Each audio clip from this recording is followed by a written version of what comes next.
Good morning, everybody. It is day 49 of the suffering. I'm gonna do some quad work and some deep tissue while I just sit here and talk to the camera. It's Sunday morning, so I'm not doing cardio and I'm not working out today. Uh, Tomorrow, I'm gonna start working out my abs every day. I'm gonna go ahead and take the day off and just rest everything and then get at tomorrow. Okay, so for the weight update. I am down officially 24 pounds today from where I started. I have lost another 2 pounds this week. So that means that my deficit has been a continuous 1,000 calories per day. Even though I dropped my cardio from 30 minutes twice a day from Tuesday. Tuesday, I started doing 5 minutes in the morning instead of 30 minutes in the morning. I started working out in the mornings instead of doing cardio. And then starting Tuesday night, I started doing like 10 to 15 minutes, depending on how I felt. So even reducing the cardio dramatically, but going to 2 day workouts, splitting my workouts up and working out in the morning, working out in the evening, it's breaking even, and I'm still lost 2 pounds this week, which is fantastic. So my body weight, I started off at 235 pounds. Uh,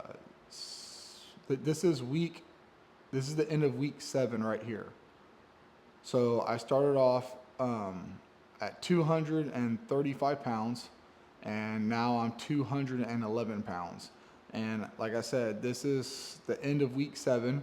So I have 4 weeks and 4 days left of this cut until the suffering is over. So 4 weeks and 4 days, we'll see. Hopefully, if that's enough time to be able to get my abs out completely. My belly fat, because I'm sitting down, I have a long torso also, but since I'm sitting down, my belly fat looks significantly more than when I'm standing up. But it has made a huge difference from last week to this week. I can tell a massive difference in my stomach. My lower back fat, my love handles, and my upper back fat, I don't think has really made a huge difference this week from last week. I think most of it came off of my stomach this week. Hopefully next week, if I lose 2 pounds again, it evenly comes off of my back and my stomach, because I would rather evenly lose it on my back and my stomach at the same time than just losing it all on my stomach. Don't get me wrong, I do want my abs really bad. That's the whole purpose of this, but I also want a nice looking back. And I mean, if I have my shirt off, I want to look good from every angle, not just from one angle. So that's super awesome. I'm really happy about the weight loss, and it's just continuously fall. I mean, it's not slowing down any. I mean, and I'm not slowing down either.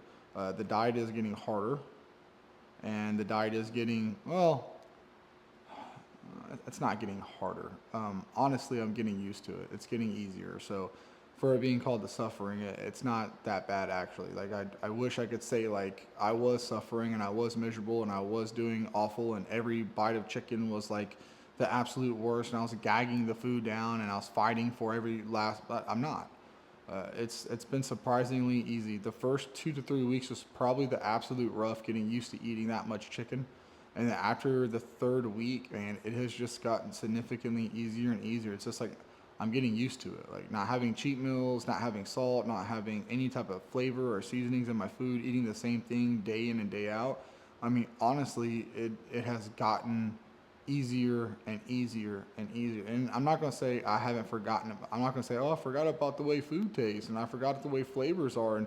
And you know, you go so long without it, you forget about that. No, because I still get cravings, and especially at nighttime, I'll get cravings. Like last night, me and my wife were talking. Okay, if you could have, if you could go to any place and have any drink, what would you have? Okay, if you could go any place and get any appetizer. Okay, what about entree? What about dessert?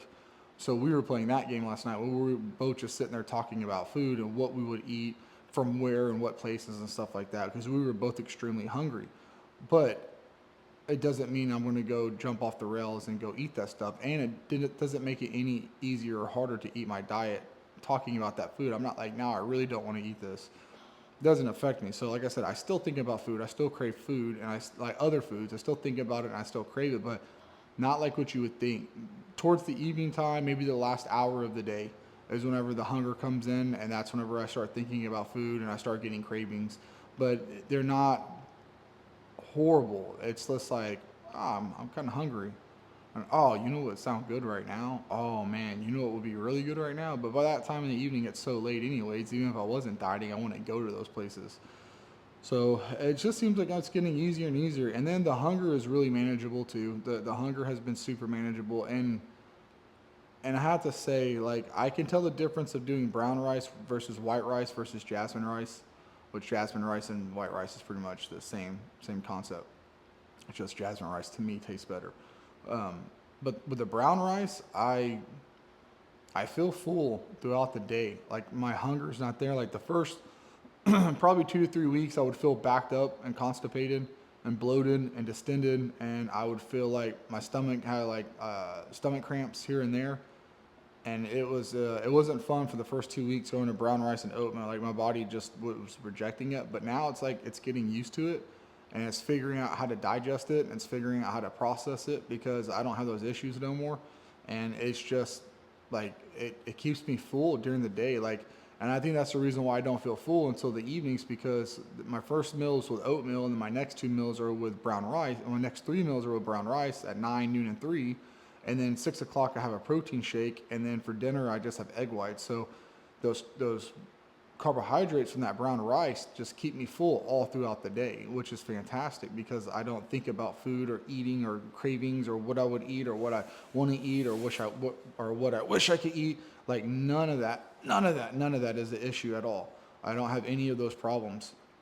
Now, whenever I was doing white rice and jasmine rice, I would eat, and then within 30 minutes to an hour after eating, I was incredibly hungry, like wickedly hungry, like nonstop thinking about food, craving food, desiring food, wanting food, just couldn't get it off my mind. So when it comes to cutting weight, brown rice and oatmeal are definitely the way to go, regardless of how you feel about the way they taste and the texture of them. If you want to feel full and you want to feel sustained and you don't want to feel incredibly hungry and just always just thinking of food and crippling hunger, brown rice and oatmeal is the way to go. If you're looking to put on a lot of size, you got to eat a lot of food. You don't want to feel full because you have to eat so much food so frequently. White rice and jasmine rice is the way to go. I mean, I knew this back whenever I was in my early 20s, because back in my early 20s, I used, I used to bodybuild. And I never competed, but like I started working out when I was 14. I didn't learn how to diet till I was around 17, 18. Started dieting 17, 18 years old. And then all the way up until about 23, 24, I was training to compete in bodybuilding. And then that's when I started powerlifting around 24-ish. And then from there, I was just about eating as much food as I could and getting as big as I could and working out as hard as I could, which only thing that ever happened was I just got fat and I was mediocrely strong. I wouldn't say I was like a beast compared to some of the guys nowadays, but like if you put me back 15 years ago, 20 years ago, my numbers would have been impressive, I think. But nowadays, it seems like every time you turn around, there's someone who's like deadlifting 600 pounds for like, you know, reps like it's nothing. But anyways, that's a whole nother topic. So anyway, which actually I'll get into later on this video. I'm actually going to go over what my squat routine was when I was powerlifting because I actually had someone ask me what the squat routine was that I did when I was powerlifting. So I'm actually going to go over that today and explain the exact detailed routine of what I did. Okay, so the rice. So when it comes to that, I definitely would pick brown rice over white rice. When it comes to, ooh, that hurts. When it comes to being in a deficit and having to deal with hunger pains.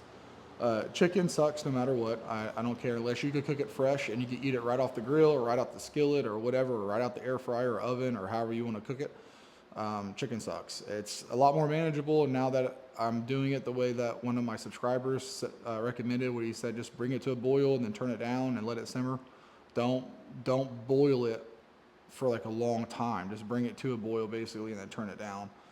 At least I think that's what he said. He either said that or he said boil it for 15 and then turn it down. I can't remember, but now I just bring it to a boil and then I turn it down.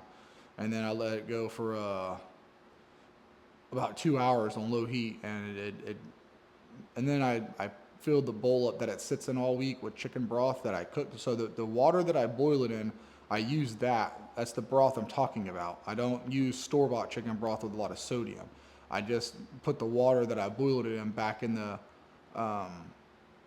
container that I stored in all week in the fridge, and that's also, oh god, oh, that's also made a really big difference. That hurt really bad right there. Ooh, my goodness, that hurt really bad. Ooh, those muscles were tight. Okay. Um, God. Oh man, that was brutal too.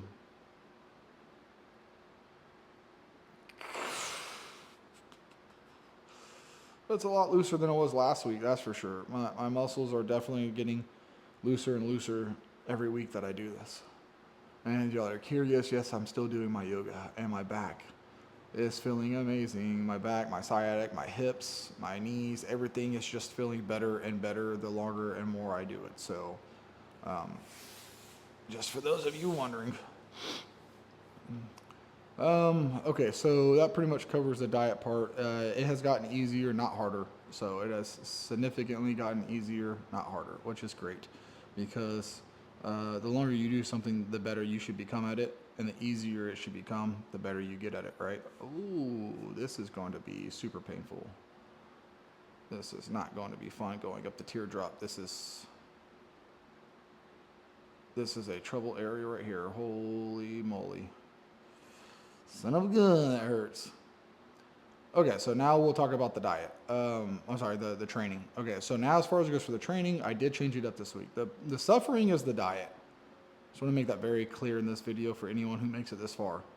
The suffering is all about the diet, not so much about the training. It's about going through the suffering of being very restricted on the diet with no sodium, seasoning, flavors, boiled chicken, brown rice. That's it. That's the suffering, okay? Not the training. I changed the training up because I feel like I'm getting stringy. I don't feel like the diet is the problem. Like, I don't feel like the chicken breast is the problem. I don't. Good Lord. Yeah, so I don't feel like the chicken breast is the problem. I don't feel like the amount of protein I'm eating is the problem. 330 grams of protein a day is plenty. 170 carbohydrates is plenty. 45, 50 grams of fat is plenty for my body weight, my size. So I don't feel like that's an issue. I don't feel like that's going to cause me to shrivel up and get skinny and scrawny and lose all my muscle mass. And I'm not eating enough. I feel like the chicken is sufficient. I feel like my nutrients is sufficient because I take multivitamins, and I take additional vitamins for everything that I feel like I'm not getting enough in my diet: magnesium, calcium, vitamin D, multivitamin just to cover my basics. So that isn't the issue. It's the cardio. I was doing too much cardio a day. Doing two 30-minute sessions of cardio every single day. I just don't think my body likes it. I don't think my body prefers that kind of cardiovascular. Oh my goodness.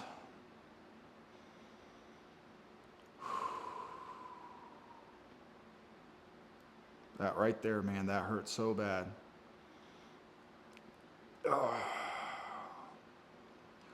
Just got to breathe through it. So I don't think my body prefers that style of aerobics work when it comes to holding on to muscle. Like, my body just shrinks it up, and it's not really doing a whole lot for my abs to come through, which I know my total body fat's going down. So I know that's silly. Like, oh, you got to get the total body fat percentage down. Yes, I know, and I am. It is going down every week. It is going down. It's just taking time to go down. But I feel like I'm losing a lot of muscle mass too in the process of getting the belly fat to go down from doing all that cardio. And I feel like my body is just shrinking up a lot of muscle mass. So by reducing the cardio down to what I talked about earlier, and then increasing the workouts to 2 days, it allows me to train harder, because instead of training my shoulders, biceps, triceps all in one go, I feel like that's too much for my body to recover, and then doing 30 minutes of cardio afterwards. So it's just like, okay, what are you going to do? Well, I'm going to do 30 minutes of cardio. I'm going to work out for an hour, hour and a half, and then I'm going to do 30 minutes of cardio after doing all this work. I just feel like it's too much for the body to recover, like my body. I'm not saying everybody else's body. I'm saying my body. So I think that's just too much. And splitting up my shoulders and traps in the morning allows me to really focus aggressively on my shoulders and traps. And then come the evening time, I could really attack my biceps and triceps without having to worry about, well, I still have to do my shoulders after this. So I have to conserve some energy, or working out my arms so hard that by the time I get to my shoulders and traps, I'm just gassed. Like, man, I'm so tired and I still have to do this, and that. Man, I have to get through that. Then I have to do cardio. Oh, man. And then I'm just trying to get through it, and I'm not actually applying and really getting after it. And training this way allows me to get after it. And then it reduces the cardio, so I don't have to do so much cardio, but I'm still burning a lot of calories by splitting up my workouts and training out twice a day. So instead of only working out once a day and then doing cardio every 12 hours, now I'm working out twice a day, training every 12 hours, causing my body to have a stimulus to grow with a response of burning calories through the actual weight training, which makes a huge difference. So the training, doing drop sets, supersets, rest pause, negatives, forced reps, straight sets, anything and everything, cheat reps, anything and everything I can do just to cause the muscle to push past the burn and go into a numb feeling where like it's just so cooked you can't even feel it no more. Yeah, I think that's the way to go. Now this is going to start sounding bro sciencey, so I don't care what anyone feels about it, but I think the bro science is the best of the science because it doesn't put you in a box. When you look at science as in like, how does this work? I'm going to view it in a scientific way. That's great. But then when you close yourself off inside of a box and say, okay, since I did it this one time, or this one guy did this one study, this is the only way it works. There is no other way. This is it. Now it's dogma. Now it's religion. Now it's life. Now it's law. This is it. That's not good. That's not good science. That's nonsense. There are science anomalies out there. Okay, if the science was right and it was worked for everybody the same way,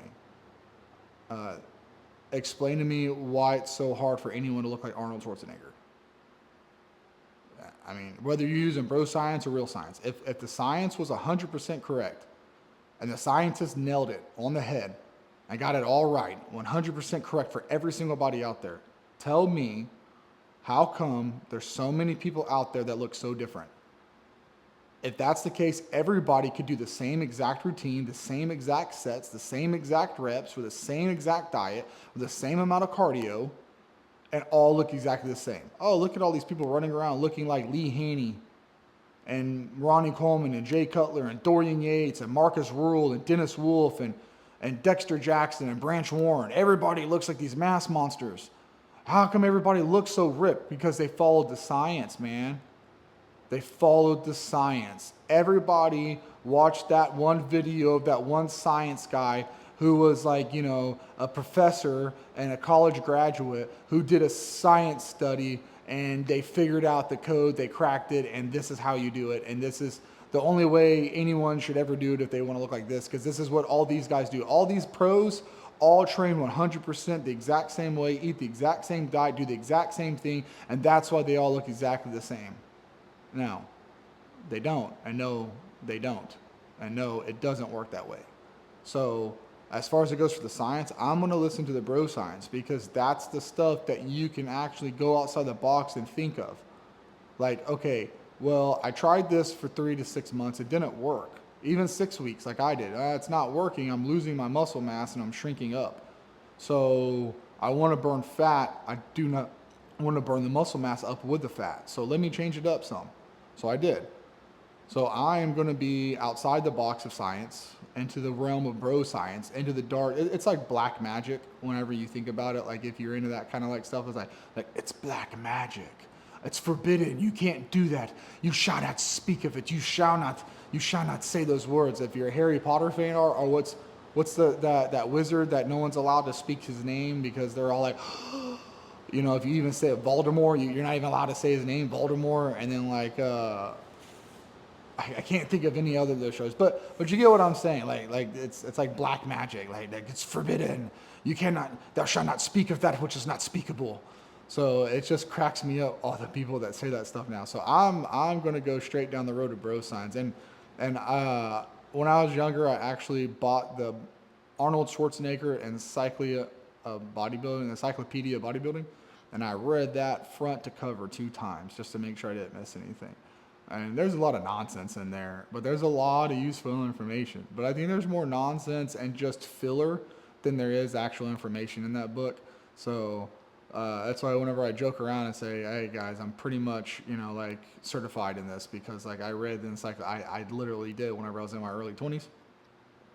And but I gotta be honest, following the advice of that book and then following the advice of all the bros in the gym, going up to the biggest guy in the gym and be like, "How did you build this, that, or the other?" Or asking what their routine was or their diet or how they train to get that size, and then you ask 4 or 5 of them and you get 4 and 5 different answers from each guy. You get a different. And the guys I talked to back then, they weren't little dudes. They didn't look like me. These guys all had like 20, 21-inch arms, looked like pro bodybuilders, and they were competing for their pro cards. They were all massive monsters, huge, massive monsters, massive dudes. And every one of them had a different routine. So what I did was I took the advice of those guys and I built my own routine based off of what their routines were. I took the best of what I heard of all of those, including Ronnie Coleman and Jay Cutler and all those guys. And I watched what everybody else was doing and listened. And then I built my routine off of what those routines were, what I felt was usable and what was not usable. And then I applied it and I got great results. And then I got to the point where I started listening to too much of too many people and the science, and then this is how you do it. Ooh, that hurt. This is how you do it. No, that's bro science, bro science, bro science, bro science. And then that's whenever I think, honestly, the fall of my bodybuilding phase was. I think that's whenever my bodybuilding kind of slowed down and whenever I stopped making progress.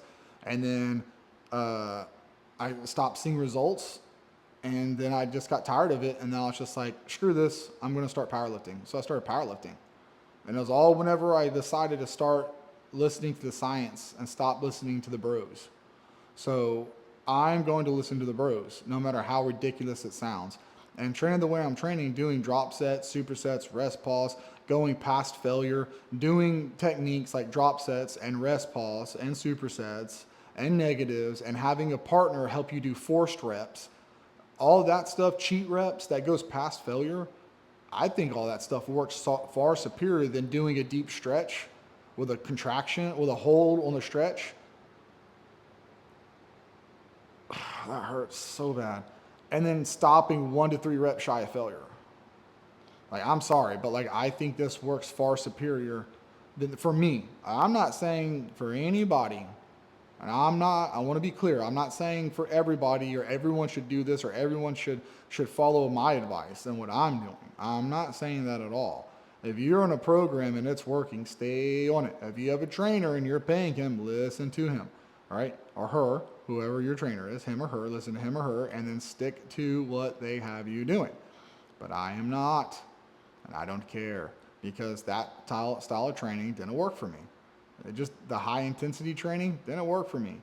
The slow and controlled with a deep stretch and hold the stretch for 1 to 3 seconds and then come to the top and squeeze 1 second, then back down into the, oh God. And then back down into the stretch.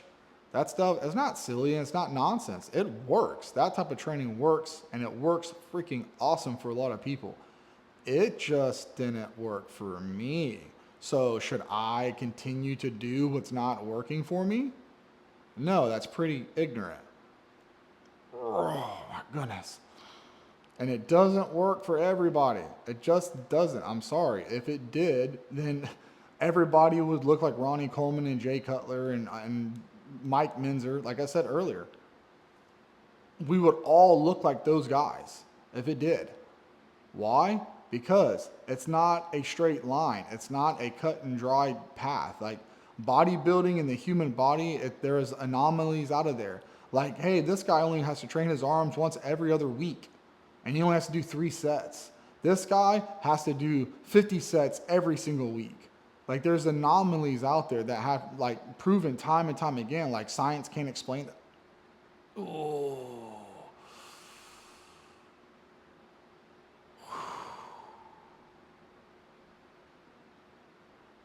Science can't explain it, right? It just can't. Like science, we can explain it through science. Like whenever a kid gets deathly sick and there's no reason for it and science can't explain it. But then all of a sudden you have a kid on their deathbed about to die, and then they just start recovering, and then they just make it, and then they just live the most fullest life. When people get diagnoses like, oh, well, you got like 6 months to live, and they live for another 10, 15 years before their disease finally takes them. There's anomalies out there that are unexplained through science. So, and science can't explain it either. So I don't care about all that. I do care about science, and I love science, and I think it's one of the most important things that we have, because without science, we wouldn't have what we have today. Don't get me wrong. I'm not an anti-science guy. No, I'm not going to sit here and bash on scientists and everything else. All I'm bashing on is all of the skinny-necked, 12-inch arm people out there running around screaming the science, you're overtraining, you're overtrained, you're overdoing it, the science. You got to follow the science, you got to listen to the science.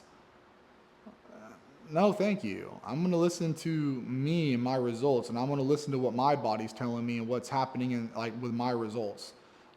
You should do the same too. Regardless if the science got it right or got it wrong, you should do the same. Like, follow what does the best for you, and then you're going to get the best results. Just pay attention. And writing down my reps, writing down my sets, and then trying to always go heavier and progressive overload, that doesn't work for me. It works for strength training for me. Whenever I progressive overload for strength training, oh yeah, it works. It works awesome. Progressive overload is something I did for powerlifting, and it works amazing. Look how easy it was to roll up this quad. Look at the difference in the quads and how loose this one is compared to that one. This one's not nearly as bad. This whole entire thigh was just significantly easier to go up. That's a little tight right there. I'm not gonna lie, that's a little painful, but it's not nearly like the other one. So, like I said, to me, the principles of progressive overload is good if you are strength training. And that's it. That's for me. I'm not saying you shouldn't do progressive overload, especially if it's working for you. I'm just saying for me, progressive overload is a strength program. It is a strength program, at least for me. Okay, I'm going to roll out my arms, my chest, my shoulders, and some of my calves. I'm going to cut the video off here for this, and then I'm going to actually go over my that's what I'm going to do. So let me turn this off so the video doesn't get too long. Let me finish rolling everything out.